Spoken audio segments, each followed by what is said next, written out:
One thing that I've seen in multiple professional spheres is a lack of recognition, especially by those at the top of organizations, that mission success depends on people, and people can't perform well when they're under-resourced, overworked, or ignored, and I've seen units where leaders ignored small problems, again, just getting to this idea of computers and updating and all that sort of stuff, and it has led, just like you've shared, with so many major, like, legitimate failures of the accomplishment of the organization, of the people, or so forth. But but I've also seen where when when leaders invest in the basics, the tools, as we talked about, rest, communication that we've hit on. The other thing is training. You know, we also have to think that our people need tools, but our people are also within the system a tool, tools to accomplish the mission. And if they're not trained, then that's on us. But when we do all those things, when we hit all those small points, then performance just skyrockets. I'm curious how this idea, this sort of lands with you, but that caring for our people is preventative maintenance for the human system. Yeah, yeah, it is important, and an aspect that we haven't talked about yet, which is really captured in my last C, the compassion C. We're all humans, and we go to work every day. We all want, as I said, we want to succeed. We want to do that. But if there's things going on in our life that are distractions to accomplishing the mission, but they're important to us. I'll give you an example. When I had a situation when I was a young captain where my childcare arrangement wasn't working out. My daughter had an allergy to milk, and she was in a childcare organization, and they were unsuccessful at times of preventing because she was a toddler, and she would get she'd get somebody else's milk or it would spill. Well, when I'm sitting in the office trying to accomplish my job, I am distracted by this because I'm as much a mother as I am an airman, and frankly, a father for my husband and for others. And so when you talk about that optimum performance, a key part of it is not just the tools, not just the training, but it's an understanding that there are other things that go on in people's lives, and it's an equal part of it.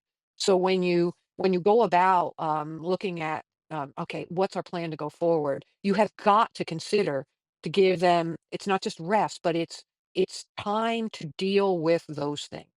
And thinking about that before you're in a crunch is an important part of about being a leader. So when you get to that point where everybody's got to go all in, you have demonstrated to your people that you understand that there are other things going on in their life. And that's not being soft.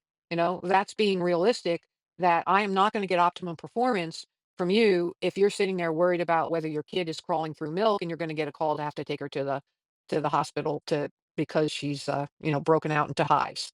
Right? I mean, Right. it's just fundamentally part of it. Or, if you've got somebody who has some elder adults, which for many of us in our generation is, one of those things that you have to think about. So part of it is communicating a trust to your people that you understand that they are a whole person, and that there are times when they need to trust that if they come to you and say, "Hey, I've got to go work through this," and you have the ability in your team to say, "Okay, go," "We'll see you tomorrow," whatever. And understanding, because that person, when they're able to fix that, to address that, when they come back, they're going to give you 120%, 130%, because they understand that you care about not just the mission, but that you care about them.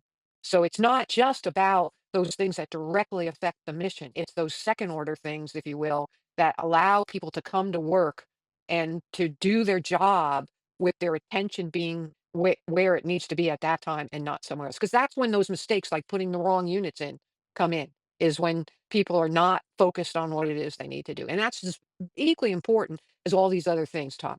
It's just critically important.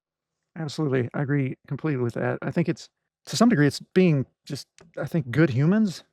Mhm. If right, like, hey, these are people, they're not automatons. And I think that woe unto the leader or the person in the leadership position who just sees the people that they're tasked with leading as somebody that can plug and play, and doesn't take the time to care about them, who they are, what they're going through, those sorts of things. Because as you say, when you extend that trust to your people, you say, "Hey, I see you, I understand your situation, and I trust that you're gonna get the job done whenever, this moment is taken care of," they will return, and they'll be committed to the team, the mission, in a way that they wouldn't have been before, and there's plenty of research, especially within the domain of medicine, that looks at burnout and engagement and all this sort of thing, and that people spend so much time thinking, when they're not given the opportunity to address those things, they spend so much cognitive energy thinking about it that they become far less productive.